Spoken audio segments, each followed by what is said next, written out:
नमस्कार बच्चों, आज हम आपके व्यवसायिक अध्ययन की पुस्तक का 8वां अध्याय व्यवसायिक वित्त के स्रोत शुरू करने जा रहे हैं। बच्चों, यह एक लंबा लेकिन बहुत ही महत्वपूर्ण अध्याय है।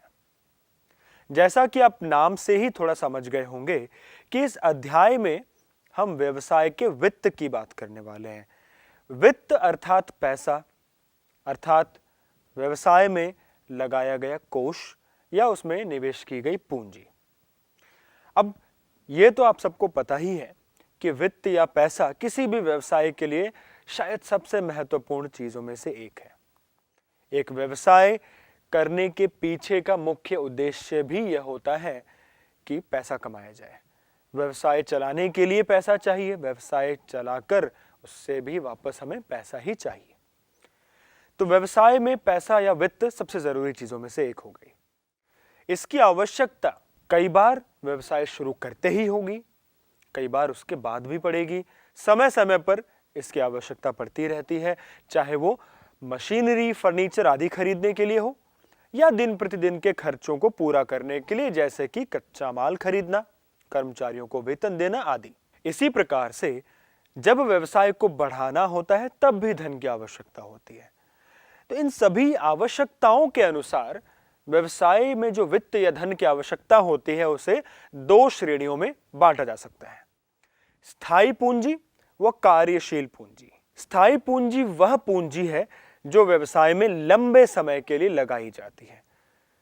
तो इसे व्यवसाय के मशीनरी, फर्नीचर आदि संपत्तियों में लगाया जाता है।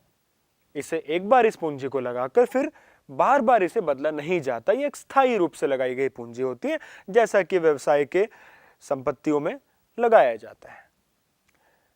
कार्यशील पूंजी वह पूंजी है जो व्यवसाय के दिन प्रतिदिन के कार्यों में आवश्यक धन के लिए चाहिए होती है, चाहे वो कच्चा माल खरीदना है, चाहे कर्मचारियों को वेतन देना हो। ऐसे जो दिन प्रतिदिन के कार्य हैं, इसके लिए जिस पूंजी की आवश्यकता पड़ती है उसे कार्यशील पूंजी कहा जाता है।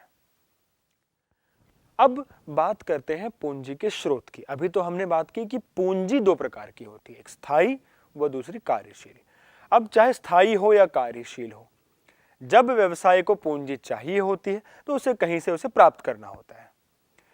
तो जहां से हम पूंजी प्राप्त करते हैं वो पूंजी के स्रोत कहलाते हैं। तो पूंजी के स्रोतों को अलग अलग प्रकार से वर्गीकृत किया जा सकता है। जैसे कि सबसे पहला, अवधि के आधार पर पूंजी के स्रोतों को तीन भागों में व्यक्त किया जा सकता है: दीर्घ अवधि, मध्य अवधि व अल्प अवधि के स्रोत।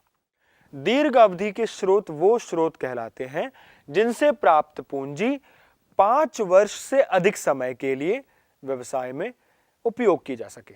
इसके अलावा जो पूंजी 1 वर्ष से 5 वर्ष के बीच के लिए हो उसे मध्य अवधि पूंजी, व जो पूंजी 1 वर्ष से भी कम के लिए हो उसे अल्प अवधि पूंजी का नाम दिया जाता है। इसी प्रकार स्वामित्व के आधार पर वित्त के स्रोतों को स्वामित्व स्रोत या ऋणगत स्रोत में वर्गीकृत किया जाता है। जो पूंजी व्यवसाय के स्वामियों द्वारा लगाई जाती है, या यूं कह लें कि जिस पूंजी को लगाने वाले व्यवसाय के स्वामी कहलाते हैं, वो पूंजी स्वामित्व पूंजी कहलाती है। वह जो पूंजी बाहर से ऋण के रूप में प्राप्त की जाए उसे ऋणगत पूंजी या कोष कहा जाता है। इसके अलावा पूंजी के स्रोतों के वर्गीकरण का एक और आधार है कोष की उत्पत्ति या धन की उत्पत्ति। यदि कोष या धन व्यवसाय के ही अंदर से निकाला जाए तो वह आंतरिक स्रोत कहलाता है। यदि उसे व्यवसाय के बाहर से प्राप्त किया जाए तो वह बाहरी स्रोत कहलाता है। तो इस प्रकार हमने देखा कि पूंजी के स्रोतों को 3 प्रकार से अलग अलग वर्गों में बांटा जा सकता है: अवधि के आधार पर, स्वामित्व के आधार पर व उनकी उत्पत्ति के आधार पर। अब इन सभी आधारों से प्राप्त होने वाले अलग अलग प्रकार की पूंजियों में से कुछ मुख्य पूंजी स्रोतों पर हम इस अध्याय में चर्चा करेंगे। जिन मुख्य स्रोतों पर हम चर्चा करेंगे ये बहुत ही महत्वपूर्ण स्रोत हैं। तो बच्चों, मैं चाहूंगा कि आप इन पर ध्यान दें, आप समझें कि ये क्या स्रोत हैं, कहां से आते हैं, वह इस स्रोत से पूंजी प्राप्त करने से क्या फायदा हो सकता है या क्या कमियां हो सकती है, क्योंकि एक व्यवसाय चलाने के लिए जब उसमें पूंजी की आवश्यकता होती है तो व्यवसायी यह देखते हैं कि ये जो अलग अलग स्रोत हैं इनमें से किस स्रोत से पूंजी ली जाए। उसके लिए हमें सभी स्रोतों की गुण व कमियां देखनी पड़ेंगी। तो हम एक एक करके इन सभी को देखेंगे। सबसे पहला स्रोत है संचित आय। संचित आय का अर्थ होता है कि जब एक व्यवसाय अपने व्यवसाय में होने वाले लाभ की राशि को पूरी तरह लाभांश के रूप में बांटने की बजाय यदि उसे बचाने लगे, उसे संचयित करने लगे, सेव करने लगे, तो वह बचाई गई राशि, लाभ में से बचाई गई वह राशि संचित आय कहलाती है। जैसा कि नाम से स्पष्ट है कि आय में से संचित की गई राशि, यह राशि व्यवसाय के बुरे समय में या किसी भी समय में बहुत अच्छे तरीके से उसके काम आती है। क्योंकि यदि एक व्यवसाय के पास संचित राशि है, आय है, तो उसे कई बार छोटी मोटी जरूरतों के लिए बाहर हाथ नहीं फैलाना पड़ता। आइए अब संचित आय के कुछ मुख्य गुणों व अवगुणों पर चर्चा करें। यदि हम पहले गुणों की बात करें तो सबसे पहला और एक सरल गुण यह है इसका कि यह पूंजी का स्थायी स्रोत है। हमें इसे किसी को वापस नहीं करना है ना, यह हमारे व्यवसाय के लाभ से ही निकाली गई राशि है, तो यह हमारी राशि है, इसे हमें किसी को वापस नहीं करना पड़ेगा। इसी प्रकार इस पर हमें किसी को ब्याज, लाभांश या कोई भी अतिरिक्त लागत के रूप में कुछ भी नहीं देना पड़ता। तीसरा, क्योंकि यह आंतरिक स्रोत है इसीलिए इसका उपयोग करने से व्यवसाय के संचालन व स्वतंत्रता में कोई बाधा नहीं आती। व्यवसाय का संचालन व स्वतंत्रता, उसकी लोचपूर्णता पहले की जैसे ही बनी रहती है। यह व्यवसाय को किसी दूसरे के ऊपर आश्रित नहीं करता। इन गुणों के बाद यदि कुछ अवगुणों पर चर्चा की जाए तो सबसे पहली चीज यह निकल कर आती है कि यदि एक व्यवसाय जरूरत से ज्यादा आय संचित करने लग जाए तो इसका अर्थ यह होगा कि वह अंशधारकों को लाभांश कम दे रहा है बार बार। इससे अंशधारकों में असंतोष पैदा हो सकता है, क्योंकि अब उन्हें पहले से कम लाभांश मिलेगा। तो जब वो असंतोष में होंगे तो इसका कंपनी के अंशों के बाजार मूल्य पर बुरा प्रभाव पड़ेगा। दूसरा अवगुण है कि क्योंकि किसी भी व्यवसाय में लाभ की स्थिरता हमेशा समान नहीं रहती, लाभ कभी होगा, कभी नहीं, कभी ज्यादा, कभी कम। ऐसे में हम इस पर कितना आश्रित रहें, यह पूंजी का एक अनिश्चित स्रोत बन जाता है। फिर इसके अलावा एक बहुत ही महत्वपूर्ण चीज इसमें ध्यान देने वाली यह है कि कई बार बहुत सी फर्में इस पूंजी की एक आंतरिक छुपी हुई लागत पर ध्यान नहीं देते। हमें यह लगता है देखने में कि इस पूंजी की तो कोई लागत ही नहीं है, ये सबसे बढ़िया पूंजी है, लेकिन ऐसा नहीं होता है। इस पूंजी की भी एक छिपी हुई लागत है जिस पर ध्यान देना अनिवार्य है। वो लागत क्या है? जब हम जरूरत से ज्यादा लाभ को संचित करने लग जाते हैं, बचाने लगते हैं, उसे अंशधारकों में नहीं देते, तो धीरे धीरे अंशधारक असंतुष्ट होते हैं। शेयर बाजार में कंपनी के प्रति एक नकारात्मक भावना उत्पन्न होती है कि यह कंपनी अपने अंशधारकों को लाभांश नहीं देती या बहुत कम देती है। धीरे धीरे इसके कारण कंपनी के अंशों की या शेयर की मार्केट में या बाजार में कीमत गिरने लगती है। जब अंशों की बाजार कीमत गिरती है तो अंततः इसका भारी नुकसान कंपनी के अंशधारकों या स्वामियों को उठाना पड़ता है। उनकी संपत्ति कम हो जाती है। यह एक बहुत बड़ी लागत मानी जाती है जिस पर हमें ध्यान देना पड़ेगा, इसलिए हम बहुत ज्यादा आय को संचित नहीं कर सकते। तो बच्चों, यह था संचित आय, जो कि एक अच्छा स्रोत तो है, लेकिन इस पर बहुत ज्यादा आश्रित नहीं करना चाहिए क्योंकि दीर्घ अवधि में यह नुकसान भी दे सकता है। अब आगे चलते हैं। अगला स्रोत है व्यापारिक साख। व्यापारिक साख एक व्यापारी द्वारा दूसरे व्यापारी को वस्तुओं व सेवाओं के क्रय के लिए दी गए उधार की सुविधा को कहते हैं। हम जानते हैं कि कई बार एक व्यापारी अपने व्यवसाय के कच्चे माल या कई वस्तुओं या सेवाओं को किसी अन्य व्यापारी से उधार में खरीदता है। इस उधार की सुविधा को व्यापारिक साख कहते हैं। व्यापारिक साख बिना तुरंत भुगतान किए माल की आपूर्ति की निरंतरता बनाए रखती है। इसलिए इसे एक अच्छा स्रोत माना जाता है, हालांकि यह एक अल्पकालीन स्रोत है। आप व्यापारिक स्रोत कई वर्षों के लिए नहीं प्राप्त कर सकते, कुछ महीनों या दिनों के लिए होता है। इसके मुख्य लाभ इस प्रकार है। पहला, यह बड़ा ही सुविधाजनक व एक सतत स्रोत है, क्योंकि आपके जो पूर्ति करता है, आपके जो व्यापारी हैं जिनसे आप सामान खरीदते हैं, वो निरंतर आपको यह उधार प्राप्त करते हैं, तो एक सतत यानी निरंतर स्रोत है। दूसरा, यदि ग्राहक की साख की स्थिति का विक्रेता को ज्ञान हो, यानी यदि मान लीजिए हम ग्राहक हैं, हम एक व्यापारी से कच्चा माल उधार खरीदते हैं और वह यदि हमें अच्छे से जानता हो, उसे पता हो कि हमारी साख की स्थिति ठीक है, तो वह हमें तुरंत साख दे देगा, यानी कि यह पूंजी का एक बड़ा ही शीघ्र प्राप्त होने वाला स्रोत है।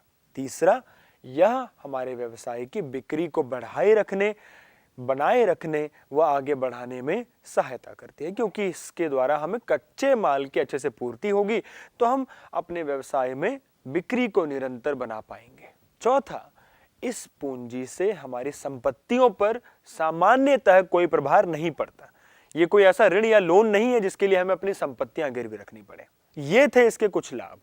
यदि हानियों की बात करें या सीमाओं की बात करें, तो सबसे पहली सीमा यह है कि कई बार जब व्यापारिक साख बहुत आसानी से मिल जाता है, तो कई फर्म इसके कारण अति व्यापार करने लगते हैं। वो कुछ ज्यादा ही कच्चा माल खरीद के जुटाने लगते हैं, कुछ ज्यादा ही वस्तुएं या स्टॉक जमा करने लगते हैं, जो कि फर्म के लिए जोखिम का कारण बनता है। दूसरा, इस माध्यम से केवल सीमित कोष ही जुटाए जा सकते हैं, आप बहुत बड़ी संख्या में ऋण प्राप्त नहीं कर सकते इससे। वो तीसरा, यह धन एकत्रित करने के अन्य स्रोतों की तुलना में अधिक खर्चीला माना जाता है। ये थे व्यापारिक स्रोत के लाभ व उसकी कमियां। आइए अब बात करते हैं तीसरे स्रोत की। तीसरा स्रोत है लीज वित्तीयन या लीज फाइनेंस। बच्चों, लीज एक प्रकार का अनुबंध या कॉन्ट्रैक्ट होता है, जिसमें एक पक्ष जो कि किसी संपत्ति का स्वामी है, वो किसी दूसरे पक्ष को एक निश्चित भुगतान के बदले में वह संपत्ति इस्तेमाल करने का अधिकार देता है। मान लीजिए मेरे पास एक फर्नीचर या एक टेबल है और आपको इस टेबल को उपयोग करने की आवश्यकता है। मैं आपको यह टेबल बेचूंगा नहीं, बल्कि एक प्रकार से मैं आपको इसे किराए पर दूंगा। आप एक निश्चित भुगतान के बदले में मेरी इस टेबल का उपयोग कर सकते हैं। इसलिए हम कह सकते हैं कि लीज की जो यह व्यवस्था है, वो किसी संपत्ति को एक निश्चित अवधि के लिए किराए पर देने जैसी है। संपत्ति का जो स्वामी होता है वो पट्टाकार कहलाता है, जबकि उसका जो उपयोग करता है वो पट्टाधारी कहलाता है। इस प्रकार का वित्तीयन या यह स्रोत ऐसी संपत्तियों के मामले में बड़ा ही प्रचलित है जो तीव्रता से बदलते तकनीकी विकास के कारण शीघ्र अप्रचलित हो जाते हैं। यानी यदि कोई ऐसी मशीन है, मान लीजिए, जिसकी तकनीक बड़ी जल्दी बदलती है, ऐसे में कोई कंपनी या व्यवसाय उस मशीन पर करोड़ों रुपए या लाखों रुपए खर्च करके खरीदने की बजाय यह कोशिश करती है कि कहीं से वो मशीन उसे किराए पर मिल जाए, क्योंकि उसे पता है कि यदि आज हम करोड़ों रुपए खर्च करके खरीद भी लें, तो कुछ समय बाद तकनीक बदलने से यह मशीन बेकार हो जाएगी।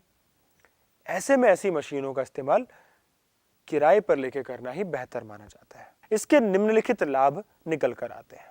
सबसे पहला, जो पट्टाधारक यानी जो उपयोग करता है, उसे बड़े ही कम निवेश पर एक बड़ी संपत्ति प्राप्त हो जाती है। दूसरा, इसमें प्रलेखीकरण बहुत सरल होता है, ज्यादा झंझट नहीं होते, इसलिए इसका वित्तीयन बड़ा आसान माना जाता है।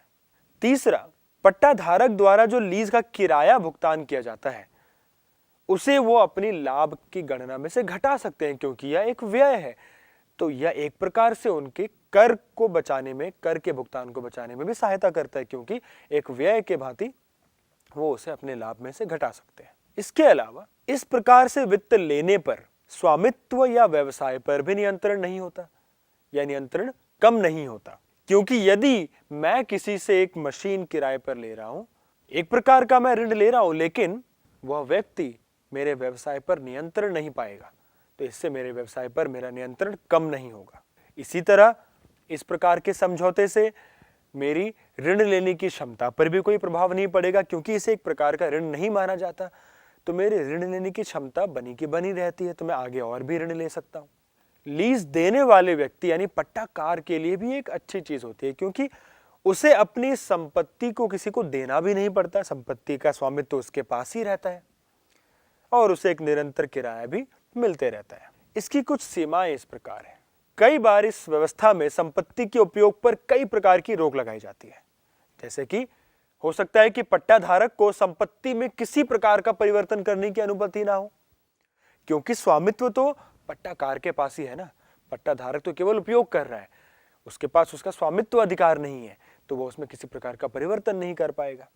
दूसरा, पट्टे के समझौते का नवीनीकरण ना होने पर व्यवसाय के संचालन में दिक्कत आ सकती है। इसका अर्थ यह हुआ कि यदि एक व्यक्ति ने किसी दूसरे व्यक्ति से कोई मशीन मान लीजिए पट्टे पर ली थी, अब यदि वो व्यक्ति उस समझौते को दोबारा से नहीं चालू कर रहा है, जब उसका समय खत्म हो जाए, मान लीजिए 5 साल के लिए था, तो 5 साल खत्म होने पर यदि वो व्यक्ति उस समझौते का नवीनीकरण नहीं करेगा, तो पट्टाधारक के सामने एक समस्या खड़ी हो जाएगी कि पिछले कुछ समय से वह उस मशीन के भरोसे अपना व्यवसाय चला रहा था, अब इस व्यक्ति ने उसे आगे देने से मना कर दिया, अब पट्टाधारक के सामने एक समस्या उत्पन्न हो जाएगी।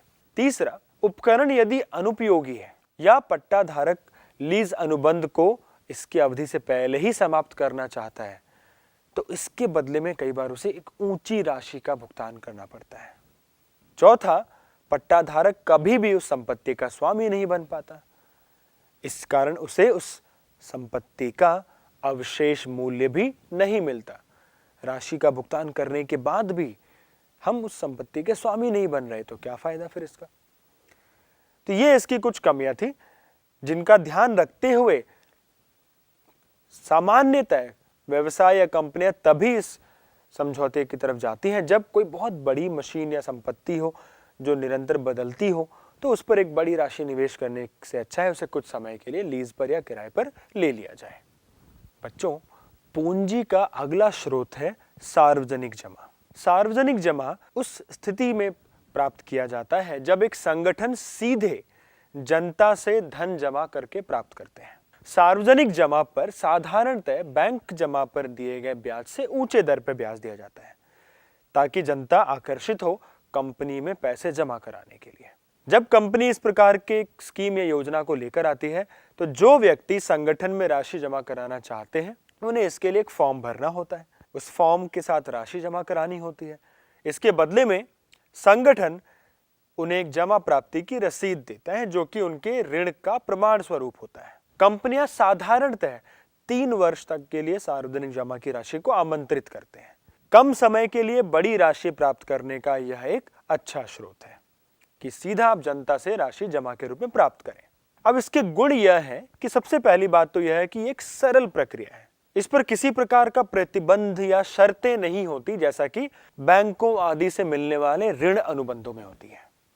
दूसरा, सार्वजनिक जमा पर किया गया व्यय बैंक व वित्तीय संस्थाओं से लिए गए ऋण की लागत से कम होता है। तीसरा, सार्वजनिक जमा आमतौर पर कंपनी की परिसंपत्तियों पर प्रभाव नहीं डालती, क्योंकि इसके बदले में कंपनी को अपनी संपत्तियां गिरवी नहीं रखवानी पड़ती। इसलिए सार्वजनिक जमा लेने के बाद भी कंपनी की परिसंपत्तियों को अन्य स्रोतों से ऋण जुटाने के लिए उपयोग में लाया जा सकता है। जमाकर्ताओं के पास वोट देने का अधिकार भी नहीं होता, इसी कारण कंपनी का नियंत्रण भी प्रभावित नहीं होता।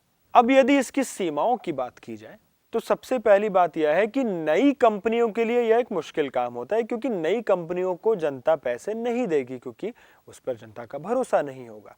तो नई कंपनियों के लिए इस प्रकार कोष जुटाना कठिन काम होता है। दूसरा, यह वित्त प्रबंधन का विश्वास योग्य स्रोत नहीं है, क्योंकि जरूरी नहीं कि जब कंपनी को जरूरत हो तो जनता सहयोग करे, कई बार जनता सहयोग नहीं करेगी। तीसरा, इसको जुटाना कठिन होता है, खासकर यदि राशि बहुत बड़ी हो तो। इसलिए कंपनियां यदि थोड़े लंबे समय के लिए देखती हैं तो वह इसके बजाय अंश पूंजी के ऊपर ज्यादा भरोसा करती हैं। यह केवल थोड़ी सीमित राशि और सीमित समय के लिए हो तो ही ठीक रहता है। तो ये 4 प्रकार के हमने स्रोत अभी तक देखे हैं: सार्वजनिक जमा, लीज वित्तीयन, व्यापारिक साख व संचित आय।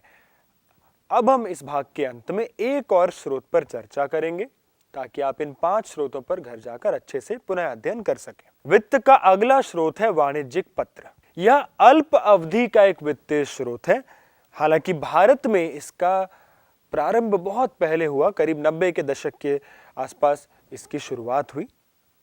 व्यापारिक पत्र या वाणिज्यिक पत्र सामान्यतः बड़ी कंपनियों द्वारा, जिनकी अच्छी साख है, जिनकी बाजार में एक अच्छी पहचान है, ऐसी कंपनियों द्वारा अल्प अवधि के लिए बड़ी राशि जुटाने का एक अच्छा तरीका है।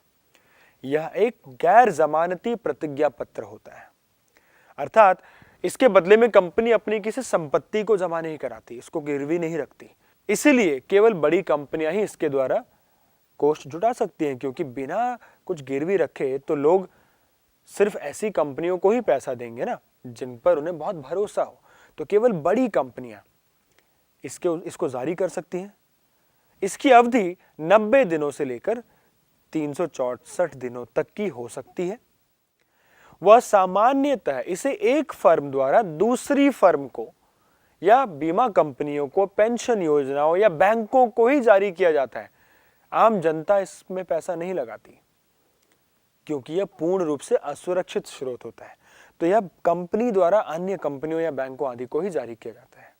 इसलिए केवल अच्छी साख वाली फर्में ही इसको जारी कर पाती हैं।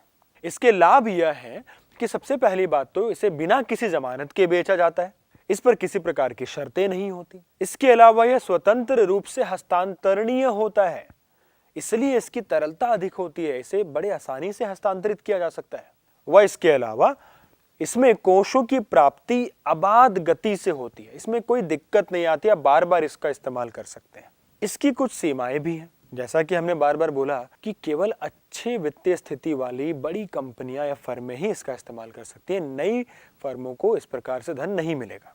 दूसरा, इस माध्यम से जो राशि जुटाई जा सकती है वह किसी भी एक समय में आपूर्तिकर्ताओं के पास उपलब्ध अतिरिक्त रोकड़ तक सीमित है, अर्थात जो लोग कंपनी को पैसा दे रहे हैं, जो फर्में या जो बैंक कंपनी को पैसा दे रहे हैं, जितना उनके पास होगा उसी के अनुसार ही तो कंपनी को मिलेगा। अब इसमें जनता के पास जाके असीमित राशि तो प्राप्त नहीं कर सकते हम, तो एक सीमित राशि जो कि राशि देने वालों के पास उपलब्ध अतिरिक्त रोकड़ तक ही सीमित है, उतना ही इसमें प्राप्त कर सकते हैं। ये इसकी कुछ मुख्य सीमाएं हुई। तो बच्चों, आज हमने 5 प्रकार के स्रोतों पर चर्चा की है। इससे पहले हमने पूंजी के प्रकार व पूंजी के स्रोतों के विभिन्न प्रकारों के वर्गीकरण की भी बात की। मैं चाहूंगा कि आप इन सभी स्रोतों पर एक गहन अध्ययन करें, इसको फिर से देखें, क्योंकि ये सभी बहुत महत्वपूर्ण है आपकी परीक्षा के दृष्टिकोण से भी।